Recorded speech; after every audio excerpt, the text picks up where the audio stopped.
And joining me now is NBC's chief foreign correspondent, Richard Engel from Tel Aviv. Richard, the conditions just are appalling, but there's no hope for any negotiations right now.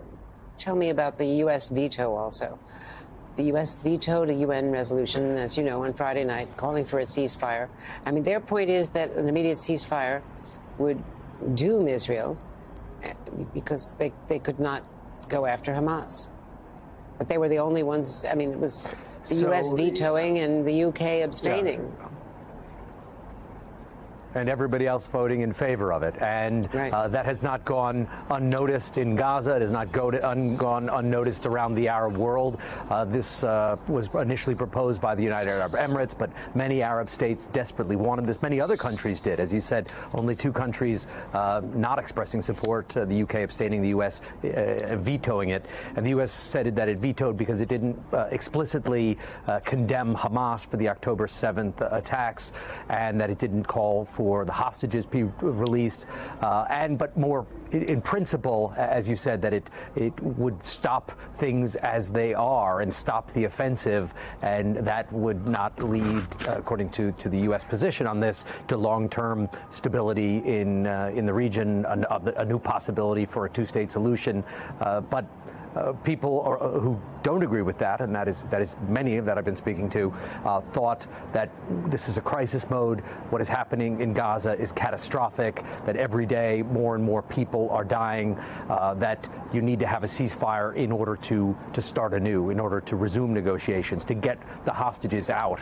And we just spoke a short while ago to a hostage family member and a hostage who talked about the need right now to do everything possible to reach a ceasefire, everything that can be done now, because the hostages' health, all of the health of the hostages are deteriorating with each day that passes. They're particularly concerned that we're now entering a holiday season, and why that shouldn't matter technically to the hostages. What they're worried about is going into Christmas, going into the new year, that people will move on. They're watching the story already dropping in the news agenda, and every day, every hour matters for the hostages. So the hostage families want the ceasefire. Many of the negotiators expressed deep disappointment that the U.S.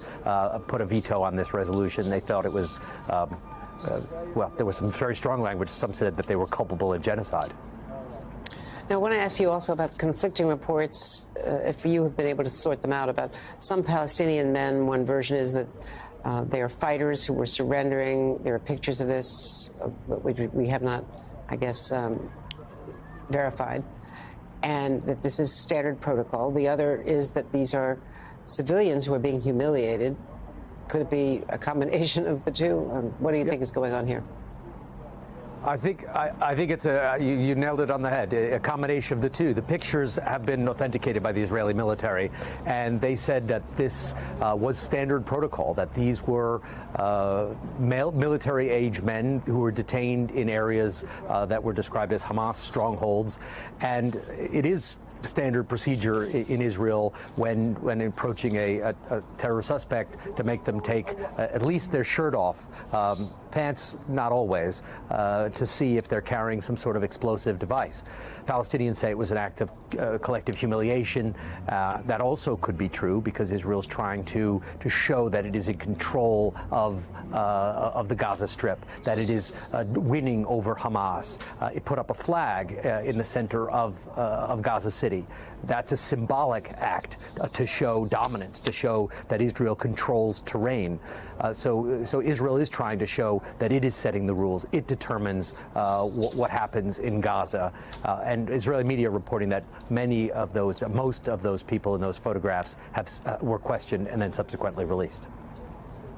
Richard Engel, as always, thank you.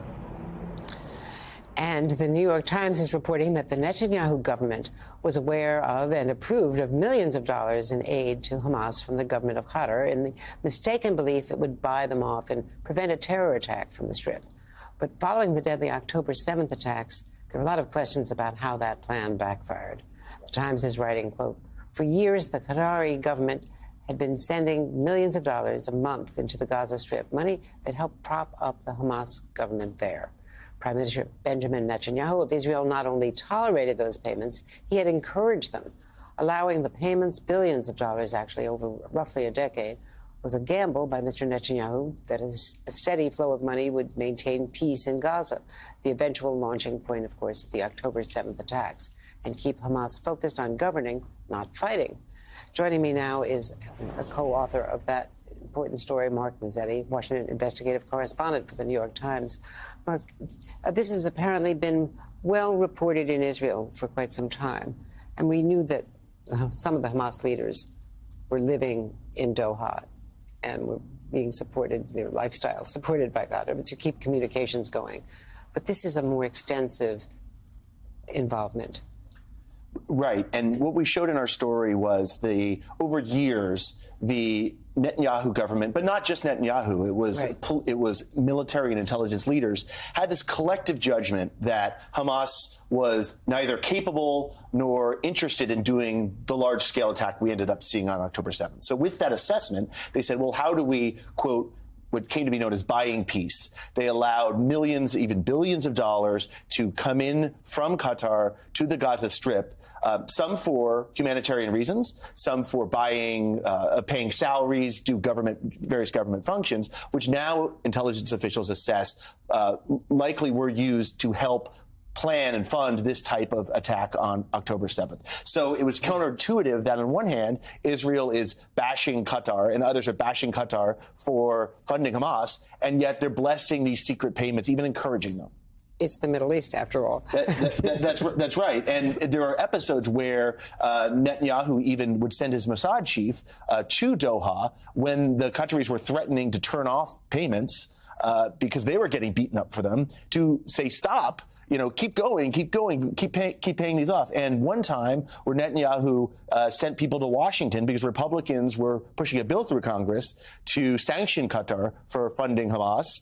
Well, he sent Mossad and others to go and basically say, no, the countries are helping in Gaza. So it's counterintuitive. And your co-author, Ronen Bergman, was also involved in reporting that there had been a warning on July 7th by an intelligence analyst. Again, asleep at the switch, at least that unit in southern Gaza, not taking her report seriously. But one of the things that keeps coming up is, how did Hamas have such detailed knowledge of the defenses along the Gaza border? And what occurs is that the policy of the last year or so of granting visas so that the Gazans could come and work in factories and work in agriculture in Israel and help them economically, maybe that helped them gain a lot of intelligence about how the border was defended, is what some people are suggesting to me. There's certainly those questions of, how did they know where to go? How did they know what might be weak points? How did they know the sort of daily routines of the soldiers at some of the bases that they would just be watching every day? Well, it could be just from surveillance. It could be from people who went over each day, as you said, as laborers as part of this visa program. These are the things that not only the press is still trying to learn, but also there will be a commission that will look at all of this, and look at all of the failures, look at how Hamas planned it, and who really was to blame for the failures leading up to the attacks.